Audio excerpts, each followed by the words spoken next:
Hello everyone, it's Kathy here today and I'd like to share with you a vintage waterfall folio that I've created using papers from Meg's Garden. The collection that I've used is called the Forgotten Meadows collection, and you can purchase it as a physical product or as a digital download.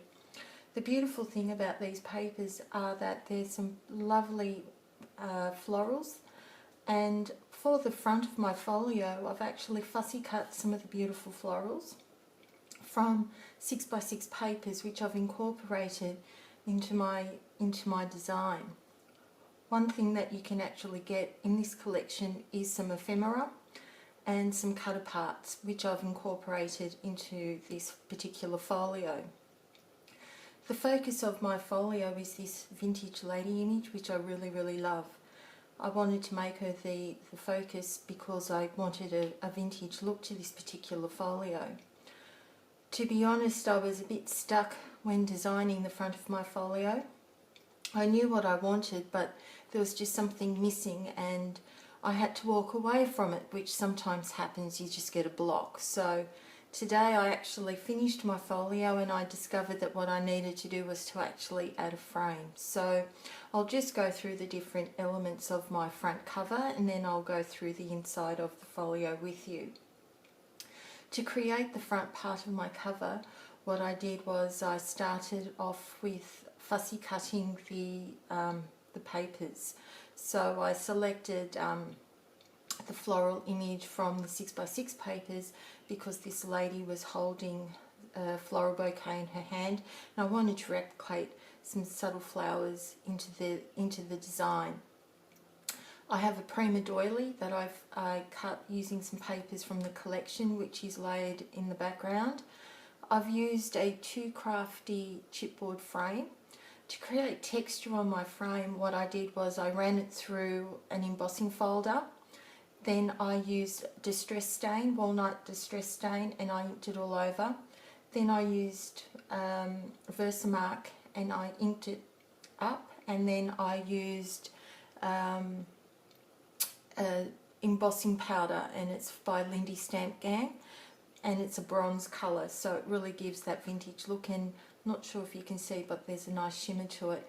Just to dull it a little bit, I then dabbed some more of the distress stain over it just to pick up some of the lovely texture created from the embossing folder.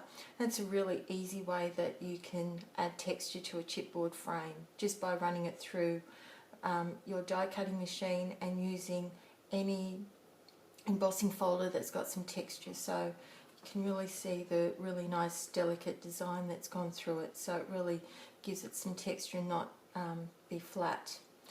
Once I had done that, then I knew I was on my way to finishing off the front cover of my my folio. I also used a Spellbinders flower. I also used some more chipboard just to continue on the vintage look, and again I did the same treatment, but I didn't run it through the die cutting machine.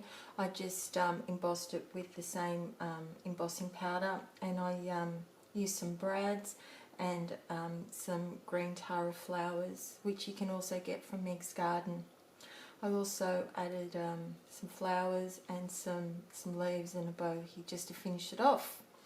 I also really like printed tape, and I just felt it just needed some more script, just something extra, and I put it in some random spots, and that is all I did to the front of my folio.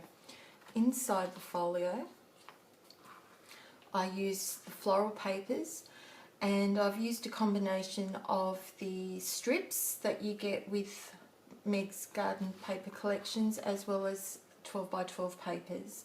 So to create the folio pieces, just to add a bit of interest, I just shaped the edges, and what I've done is on the main part I've focused using florals, and on the back just some of the plain text. So this gives you an option where you could journal, or you could, if you wanted, use it as a photo mat.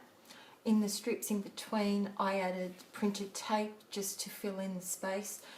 I used vintage photo distress stain to ink the edges of all of my papers as well. So just to give you a look through, I really love the purple.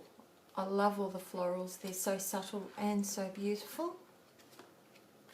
Really gorgeous papers. On the other side of the folio, I originally had this butterfly on the front, but it wasn't working for me in the overall design, so I'm so pleased that I was still able to use it. So I just transferred it inside to the folio part here.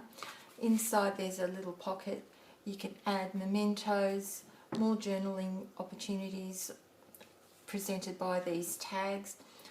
This was from the cut apart sheet, which is part of the ephemera, and I just attached it using a clip. Here are some tags that I used to complete my folio, which were some leftovers, and I used some dies to cut those out. I also just added some hemp just to complete them. So beautiful, easy project to complete, and hope that you'll give this project a try. And once again, thanks so much for stopping by. Thank you.